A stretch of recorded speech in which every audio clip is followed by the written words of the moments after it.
Le Seigneur Jésus dit, si l'on trouve un homme couché avec une femme mariée, ils mourront tous les deux. L'homme qui est couché avec la femme et la femme aussi. Tu ôteras ainsi le mal du milieu d'Israël. Si une jeune fille vierge est fiancée et qu'un homme la rencontre dans la ville et couche avec elle, vous les amènerez tous les deux à la porte de la ville, vous les lapiderez et ils mourront. La jeune fille, pour n'avoir pas crié dans la ville, et l'homme pour avoir déshonoré la femme de son prochain. Tu ôteras ainsi le mal du milieu de toi, mais si c'est dans les champs que cet homme rencontre la jeune fille fiancée, lui fait violence et couche avec elle, l'homme qui aura couché avec elle sera lui seul puni de mort. Tu ne feras rien à la jeune fille, elle n'est pas coupable d'un crime digne de mort, car il en est de ce cas comme de celui où un homme se jette sur son prochain et lui ôte la vie. La jeune fille fiancée que cet homme a rencontrée dans les champs a pu crier sans qu'il y ait personne pour la secourir. Si un homme rencontre une jeune fille vierge non fiancée, lui fait violence et couche avec elle et qu'on vienne à les surprendre, l'homme qui aura couché avec elle donnera au père de la jeune fille 50 cycles d'argent. Et parce qu'il l'a déshonorée, il la prendra pour femme. Et il ne pourra pas la renvoyer tant qu'il vivra. Deutéronome 22, versets 22 à 29. Dieu a toujours été totalement contre l'adultère et la fornication et exigeait une très sévère punition pour violation des lois de la pureté sexuelle. Il récompensait aussi ceux qui condamnaient l'immoralité sexuelle. La Bible dit, « Et voici un homme des enfants d'Israël vint amener vers ses frères une Madianite sous les yeux de Moïse et sous les yeux de toute l'assemblée des enfants d'Israël, tandis qu'il pleurait à l'entrée de la tente d'assignation. À cette vue, Phiné, fils d'Éléazar, fils du sacrificateur Aaron, se leva du milieu de l'assemblée et prit une lance dans la main. Il suivit l'homme d'Israël dans sa tente et il les perça tous les deux.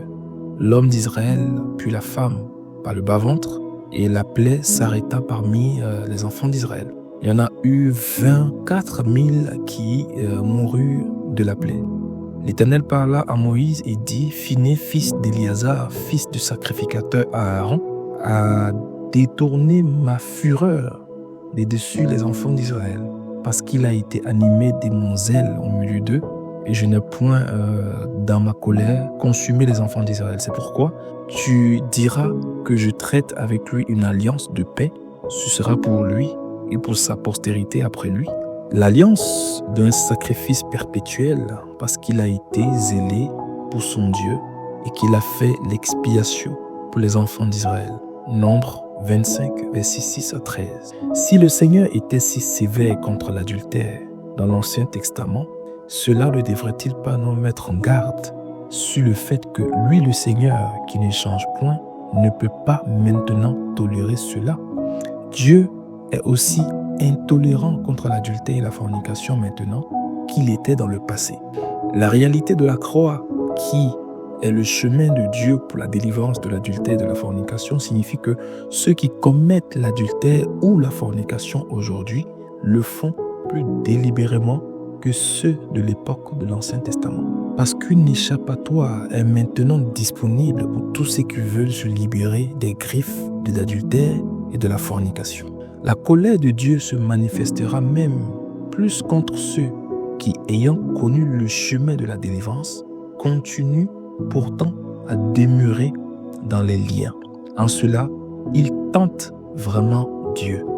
Le Seigneur a dit et continue de dire, si un homme commet un péché d'adultère avec une femme mariée, s'il commet un adultère avec la femme de son prochain, l'homme et la femme adultère seront punis de mort. Lévitique 20, verset 10.